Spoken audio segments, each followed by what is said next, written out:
नमस्कार। भूमि न्यूज पलामू के विशेष कार्यक्रम चौक चौराहे से में आप सभी सुधी दर्शकों का स्वागत है। अभी 18वीं लोकसभा चुनाव चल रहा है, जिसमें 6 चरण के चुनाव संपन्न हो चुके हैं और 7वें चरण यानी अंतिम चरण का चुनाव 1 जून को होना है। इस चौक चौराहे पर घूमते फिरते आज मुलाकात हो गई है वीरेंद्र पासवान जी से, जो समाज की बेहतरी के लिए, एक सुंदर दुनिया के निर्माण के लिए बराबर चिंतित रहते हैं और लोगों को संगठित भी करते रहते हैं यथाशक्ति। तो सबसे पहले हम इस कार्यक्रम में स्वागत करेंगे वीरेंद्र पासवान जी का। अभी जो चुनाव हुआ और 1 चरण का चुनाव जो बचा हुआ है, इस बचे हुए चुनाव के चरण में जो कुछ भी हो, मुझे लगता है कि 57 सीट ही बचे हैं, लेकिन बाद बाकी जो चुनाव हुए हैं उस चुनाव में आप क्या देख रहे हैं? सर्वप्रथम मैं आपको भूमि न्यूज के पूरे प्रथम तो मैं आपका अभिनंदन करता हूं और आपका आभार प्रकट करता हूं कि ऐसे आप जो जनता के बीच चौक चौराहे सत्ता, राजनीति का और समझदारी का जो अलख जगाए हैं, ये सराहनीय है। बहुत बहुत शुक्रिया। अब बात आई है कि इस बार के चुनाव को अपने नज़रिए से देखना जी। तो प्रेम जी, पहले पार्टी बेसिस पर चुनाव होती थी और उम्मीदवार की योग्यता पर पब्लिक जो है कि विचार करता था, लेकिन इस बार देखा जा रहा है एक निरंकुश 10 साल से सत्ता के जो संचालक हुए, खास करके कहिए तो स्पष्ट भाजपा जी, लोगों ने विकास चाहा था। आला नेता ने गारंटी दिया था कि 2 करोड़ नौकरी देंगे, 15 लाख खाते में देंगे जी, और जनता की जो जीवन अनिवार्य की वस्तुएं थी उसका मूल्य निर्धारित रखेंगे जी। लेकिन आज संभव नहीं लगता है कि जो परिस्थितियां बनी है बेरोजगारी की और महंगाई की, गरीबों के थाल से सब्जी और दाल खींचा जा चुका है। किसान त्रस्त है, क्योंकि डीजल जो 100 रुपये पड़ा, तो डीजल का महंगाई का मार सबसे बेसी किसान पर पड़ता है। क्योंकि जो खेती करता है, हर कोई पलामू के धरती को जानता है कि प्राकृतिक का जो अल्प वर्षा का मार जो है, यहाँ किसान का कमर तोड़ता है जी। और जहाँ तक से आपने कहा ना कि डीजल और पेट्रोल का दाम बढ़ा है, तो जब कोई डीजल पेट्रोल का दाम बढ़ जाता है तो हर एक चीज़ पे ही बढ़ जाता है। जी। अब ये सब चीज़ तो हो ही रही है। हाँ, तो अब इसको देख करके लोगों ने देखा जी कि महंगाई के तो मार झेले, बेरोजगारी के झेले, लेकिन इस बार जो एक बात जुमला आई कि हम 24 में 400 पार करेंगे तो संविधान और आरक्षण को भी समाप्त करेंगे।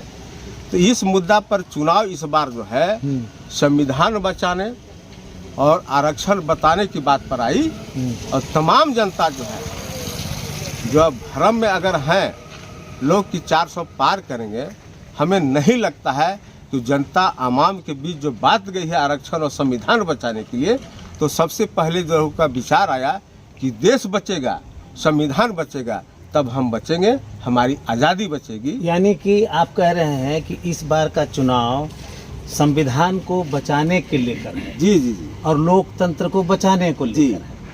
अच्छा, तो ये संविधान को खतरा किस रूप में आप देख रहे थे या जनता ने देखा? जैसे इसके पहले भी जो सरकारें थी जी। संविधान के किसी भी आर्टिकल को संशोधित करना चाहा, छेड़छाड़ नहीं किया। और इस 10 साल के अंदर आप भी एक पत्रकार हैं, आपने सुना होगा कि सर्वसार कहानी कि सदन पार्लियामेंट के सामने जो है संविधान के पन्ने को जलाया गया। तो जब संविधान के पन्ने को जलाया गया और उस पर सरकार किसी तरह के कार्रवाई नहीं की, तो ऐसा लगता है कि आने वाला दिन में संविधान खतरे में है। जी। अच्छा, और लोकतंत्र खतरे में है, ये भी आपने कहा है। जी। ये कैसे आपको लगा कि लोकतंत्र अब खतरे जैसे में है? लोकतंत्र खतरे में है कि कुछ जो बातें आती है तो देश की समस्या को देख करके सामाजिक कार्य करने वाले सबसे ज़्यादा चिंतित होते हैं। जी। जैसे मणिपुर की घटना ऐसे कोई उदाहरण सामने बन के आए कि देश ने जिन्हें मालिक बनाया तो खामोश रहे। घर में भी अगर बच्चा कुछ जरूरत महसूस करता है तो घर का गार्जियन, मैंने पिता हुए, दादा हुए, इन्हीं लोग को आस लगा के बोलता है कि मेरी इच्छा को पूर्ति करो। जी।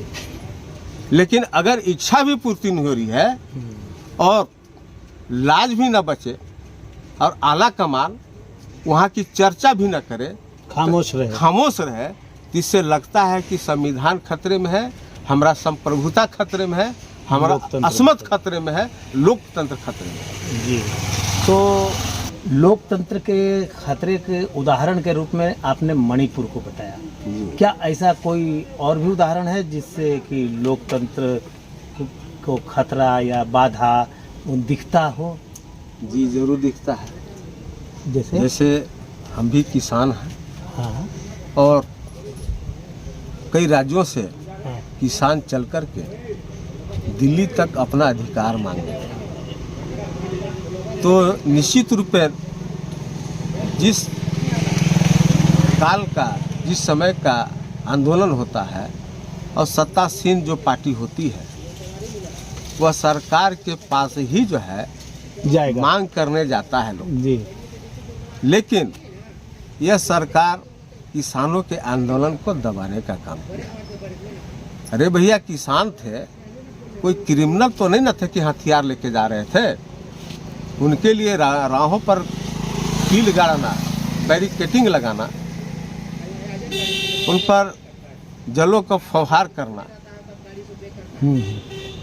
ये सब सरकार की अच्छी कार्यकाल का नीति नहीं कही जा सकती। यानी लोकतंत्र खतरे में है।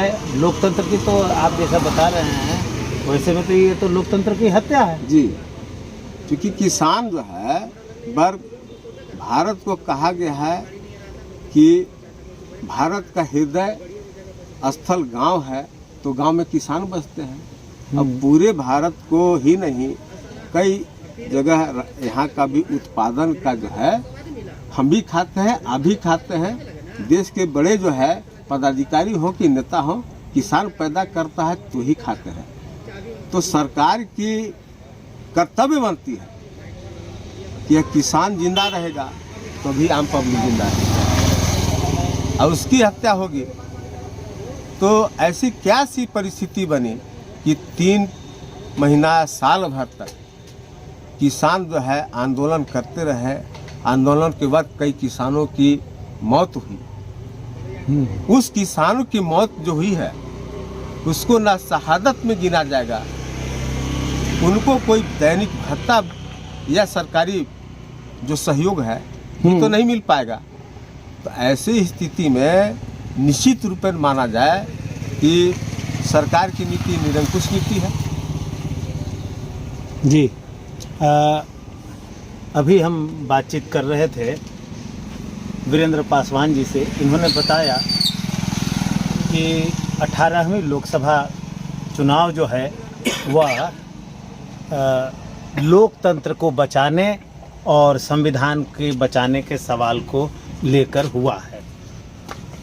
जैसा कि यह और जगह से ये बातें आ रही हैं, उसी प्रकार से अगर हम देखें कि उन्होंने जो एक बहुत ही महत्वपूर्ण बात कहा है, उस बात को याद रखने की ज़रूरत है कि किसान ही पूरे देश के लोगों का, पूरे देश के नागरिकों का अन्नदाता है, और उस किसान को रोकने का इंतज़ाम जो रहा है, जो सत्ता में थे, उनके खिलाफ भी वोट हुआ है।